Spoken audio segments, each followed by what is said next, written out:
All right, guys, a little pressed for time today. I apologize about the setup of this video, but I get questions about live streaming with the Sling Studio, so I wanted to kind of do an update and show you how that works.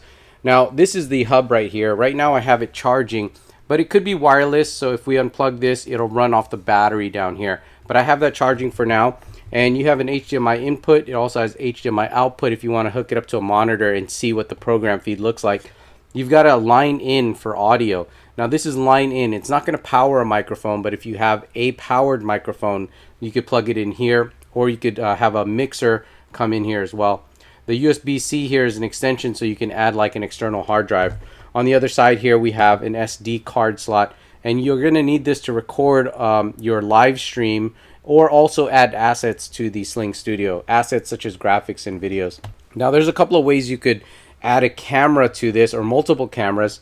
One is the HDMI in. Now that's only one camera, but you could have a, say, this Panasonic GH4 have an HDMI connected right here, and you're already live streaming. Or you could get the Sling Studio camera link. So this is a wireless adapter. You plug this into your camera, and then it'll send the feed to the Sling Studio, and it'll show up as one of your sources. You can see we have two sources here. The easiest thing to do for me, which I love, is to connect an iOS device. So here we have an iPod Touch, and I'm running the app, and then you can see that the video feed is showing up over here. Now over here I have this iPod. Now let's log into this iPod over here, and if we launch the Sling Studio Capture app, it will show up as a video feed over here. Now up here I have my iPhone, so we're using two iPods and my iPhone. This is all wireless, by the way, so you'll notice there's some latency, but these cameras are all wireless, and what they do is they connect to the Sling Studio hub, which creates like a wireless network. Now if you want to look at the overall health of your system, there's a dashboard over here, and it'll tell you everything from the Sling Studio power. This is the battery, that's why I'm charging it right now. You'll see I have my iPhone, two iPod Touches, and also the battery percentage on my iPad, which I'm controlling right over here. We also have settings for the video production, and then our internet connectivity, and I've tested my upload speed. I have 21.7 up, so that's pretty good. Let's go back over here. Before we get started doing anything, we always have to create a project. So I'm going to create a project. Actually, I'm going to open a recent project so I don't have to go through all the settings. And so this is already set up. And then we've already tested our write speed. And again, you're recording to an SD card that's in the hub here, so you have to test your write speed.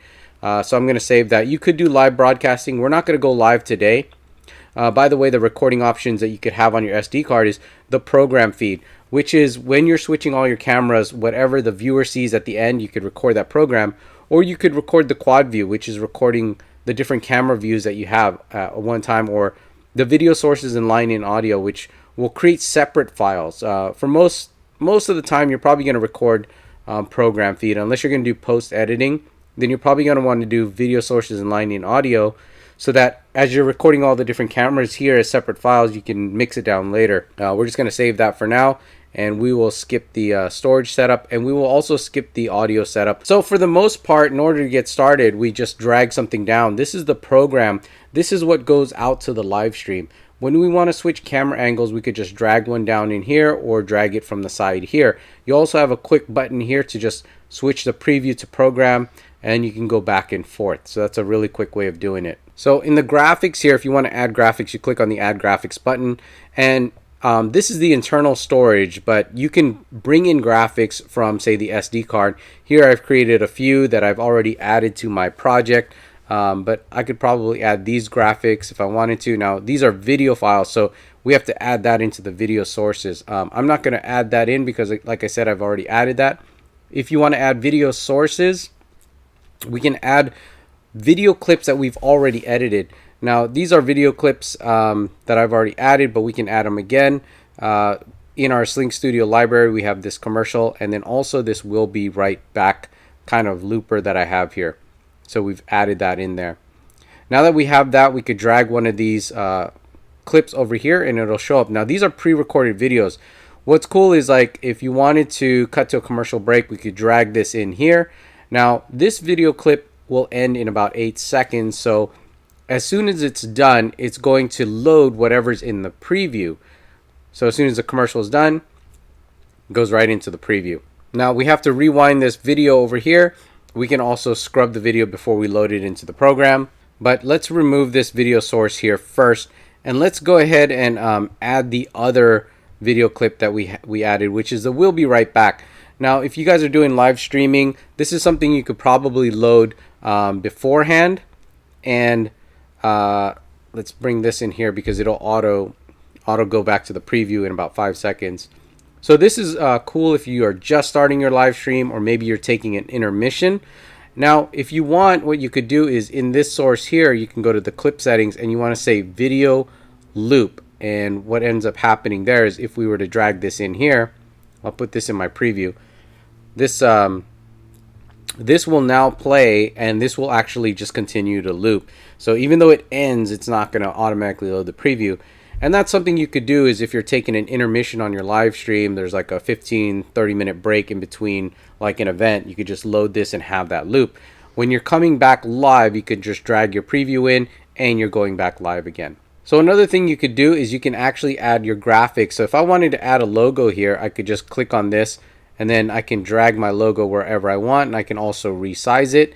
Now you'll notice if I drag this down here, it will load the graphic. But if I was to drag this video source from here, my graphic is no longer displaying. Even if I was to drag in that original video clip, the graphic no longer displays. So what you could do is if you had a graphic that or a watermark that you wanted to show the whole time, we could resize this here.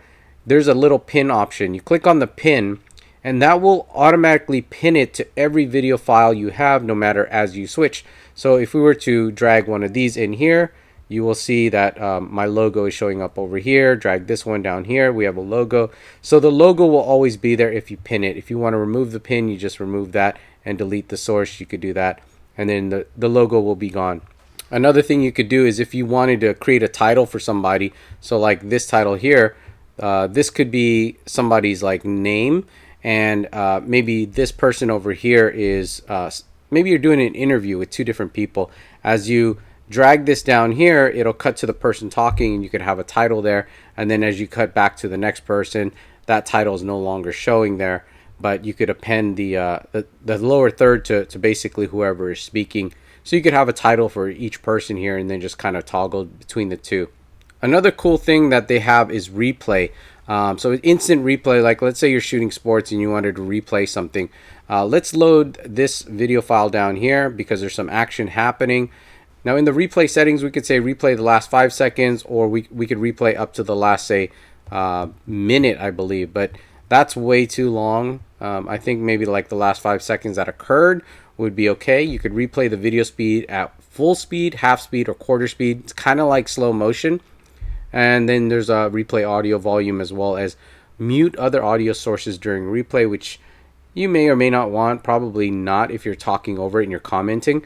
And then the replay bug on the replay video. So let me show you really quickly. I'm going to bring my hand up here and I'm just going to wiggle it. Now we will replay this, and we could say don't show this again. Replay. And then if we look down here, it says that there's a replay happening here. And we could exit that replay, but it only played the last 5 seconds. So again, we could replay, which is the last 5 seconds that happened, and we could exit replay. Probably not a good example, but hopefully you guys get an idea. Again, you could replay up to the last minute, I believe, of video. And then once it's replaying, you can pause, cut, or exit the replay. Now, when Sling Studio first came out, you had to have an iPad. The console would not work anywhere else. But one of the updates that they have is you can run it on a Mac OS now. So that means your laptop. So most people have laptops and maybe not iPads. Now you could do it from a laptop, so that makes it a lot more affordable, because before you had to have an iPad of some sort. Now there are a ton of other options. One of them is a 4K video upgrade. And I'm not sure how to explain this, but it uses a Premiere Pro or FCPX plugin, and it takes the higher quality recordings from within your camera and it matches it up with the recordings that you've done in the Sling Studio. And so it lays out that timeline and it matches it via the audio. So you could essentially do everything with your Sling Studio drop your original files into a timeline and match that up to your post-production, or match that up to the way you kind of live switched previously. So you're going to end up with the best recording that comes directly out of your camera. Not quite sure if I explained that well, but that's one of the features. Another thing is they've added simple things like adding a delay on the line in audio. If you're doing an HDMI in and you have separate audio, you can match that up by adding a delay, because typically audio comes in faster than video. Now, another thing they've added is options for live broadcasting. They have plugins directly to YouTube and Facebook, or you could do custom RTMP. Now, custom RTMP is any live stream service, which includes YouTube and Facebook. You could just go through this option or use the built-in option, or you could go to services like Twitch or something like that. So this allows you to pretty much live stream to any platform now. Now, there's a lot of other enhancements and bug fixes and all that stuff on Sling Studio. Again, I apologize for the quick setup here, but I wanted to show you some of the new features. This is probably the easiest live stream setup that you could do if you want to do multiple camera angles and control it. Again, you don't need an iPad anymore. You could do it off of a laptop with Mac OS. You can connect a camera directly via HDMI. You only have one option there. If you want to do multiple cameras, you can add the Sling Studio camera link, and then you can get all your cameras over here. Or you could use iOS and Android devices by installing the app, which is super simple for those low budget live streams. And that works out if your client just wants to get something on the web and they don't want to spend a ton of money. Now, if you guys are planning on Sling Studio, one of the tips I could give you is get these things up high. So instead of having this on your desk, there's actually a quarter thread under here. Put it on a light stand and get it above the crowd. You're going to get better reception, as well as a Sling Studio camera link.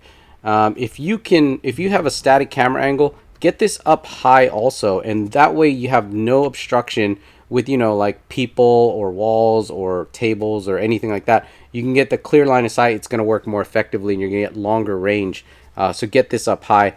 But you probably do need an external battery. This can be powered via USB, so you can run longer with this thing. And those are some quick tips if you plan on using the Sling Studio. But for the price, it's really the simplest option out there for doing multi-camera live streaming. There are some cons, like you're not going to use something like this in a live event where you need to project your program to a live screen at the event because of the delays that happen here.